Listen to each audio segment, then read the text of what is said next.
கவி special கிச்சன்ல இன்னைக்கு நம்ம துளசி டீ எப்படி போடுறதுன்னு நம்ம பார்க்க போறோம். துளசி டீ வந்து உடம்புக்கு ரொம்ப நல்லது. நான் பால் 1/2 லிட்டர் எடுத்துக்கிறேன், காய்ச்சின பால். துளசி 1 கப்பு. துளசி வந்து நான் மேல மாடியில ஜாடியில வச்சிருக்கிறேன். நான் மேல போயிட்டு எனக்கு தேவையான துளசி நான் பறிச்சுன்னு வந்துட்டேன். தழை துளசி வீட்டில் வைங்க, நல்லது வீட்டில் வச்சா. சர்க்கரை 100 கிராம், 3 ஏலக்காய், 2 டீஸ்பூன் டீ தூள். எனக்கு பிடிச்ச டீ தூள் வச்சுக்கிறேன், உங்களுக்கு பிடிச்ச டீ தூள் நீங்க எடுத்துங்க. எப்படி போடுறதுன்னு பார்க்கலாம் வாங்க. அடுப்பு பற்ற வச்சு நம்ம பால் வச்சிட்டோம். பால் நல்லா கொதி வரட்டும். பால் கொதி வந்துச்சு.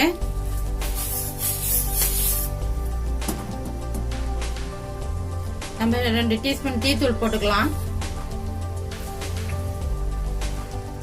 ஏலக்காய் நான் பவுடர் பண்ணி வச்சிருக்கேன், ஏலக்காய் போட்டுக்கிறேன்.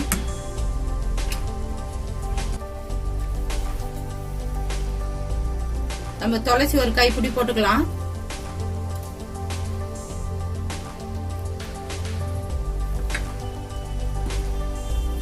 நல்லா கொதிக்கிட்டோம். ஒரு 5 நிமிஷம் விடுங்க. நல்லா கொதிச்சு துளசியில இருக்கிற அந்த சாறு எல்லாம் இறங்கட்டும். டீ தூள் சாறுலாம் இறங்கணும். நல்லா கலர் மாறும். நம்ம அப்ப எடுத்து வடிகட்டிக்கலாம்.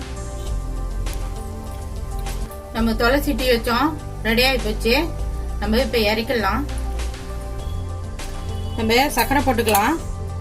நான் வெள்ளை சர்க்கரை போடுறேன், நீங்க நாட்டு சர்க்கரை வேணும்னா போட்டுங்க.